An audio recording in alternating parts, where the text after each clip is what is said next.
Hello everyone, and welcome to MyniQ podcast. I'm your host, and I'll be sharing short English stories and conversations with you every day. Today's episode is Betrayal on the Battlefield. And the text level is 3. Learn how to talk about things that happen to something or someone else. Join ideas together and talk about things that might happen. Stick around till the end for 5 quick questions to test your understanding. Alright then, let's get listening. Betrayal on the battlefield. The war drums had been beating for months, but no one expected Congress to declare war on Great Britain without warning. General James Wilkinson stood before the court, his eyes flashing with indignation as he recounted the events leading up to the fateful day in July. "I was not consulted," he spat at the prosecutor. "My troops were not prepared for battle." The courtroom erupted into chaos as the defense team shouted objections and the judge banged his gavel, calling for order. But General Wilkinson's words hung in the air like a challenge, and no one could deny the truth of his claims. He had been a loyal servant to the nation, but he had not been given the resources or support he needed to lead his troops into battle. The prosecutor pushed on, trying to shift the blame from Congress to General Wilkinson's shoulders. But it was too late for that. The damage had already been done.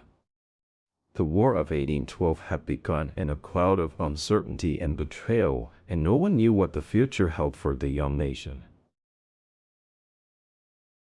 Now, let's move on to the conversation between Billy, Meg, Kelly, and their teacher, Louis, after reading the novel. I loved how the author described the chaos in the courtroom. It felt like we were right there with General Wilkinson.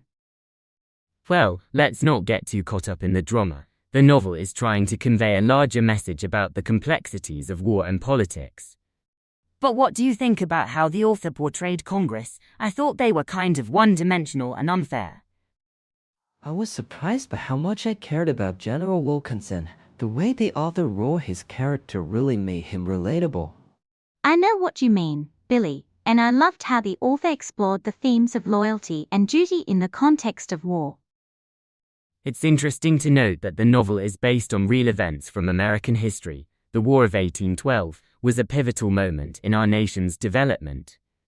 Yeah, I did some research on it afterwards and found out that there were some pretty big mistakes made by Congress at the time.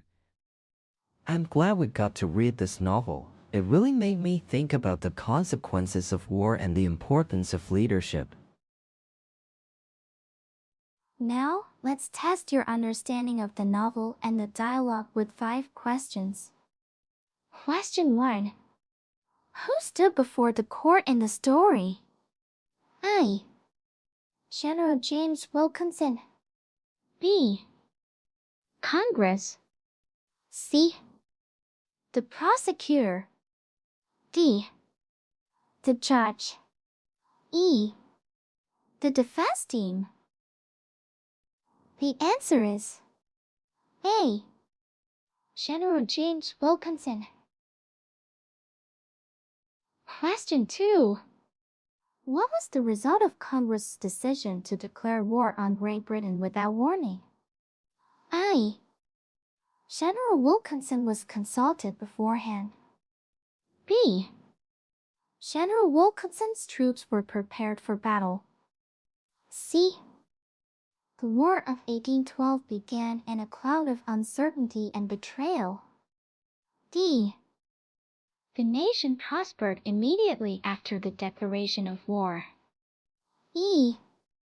The prosecutor was able to shift all blame from Congress to General Wilkinson. The answer is C. The War of 1812 began in a cloud of uncertainty and betrayal.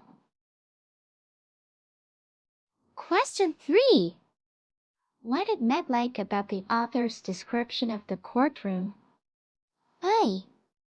She thought it was too serious. B. I felt like they were right there with General Wilkinson. C. She didn't understand what was happening. D. The sea was boring and uneventful. E. It reminded her of a different book she read. The answer is B. It felt like they were right there with General Wilkinson. Question 4. What theme did the author explore in the context of war? I. Friendship. B. Leadership. C. Loyalty and duty. D. Greed and power. E. Love and relationships. The answer is C. Loyalty and duty.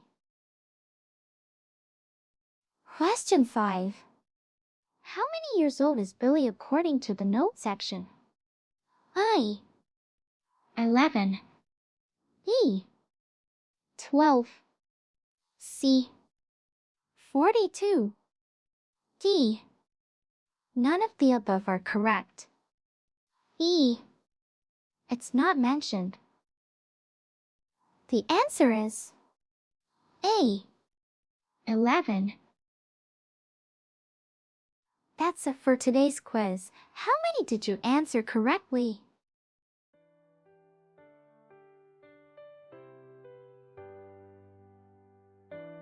Thanks for tuning in to my channel today. I hope you enjoyed the stories and conversations and found the quiz challenging yet fun. Don't forget to subscribe or follow us for more daily English learning content. Until next time, keep practicing your English and have a wonderful day.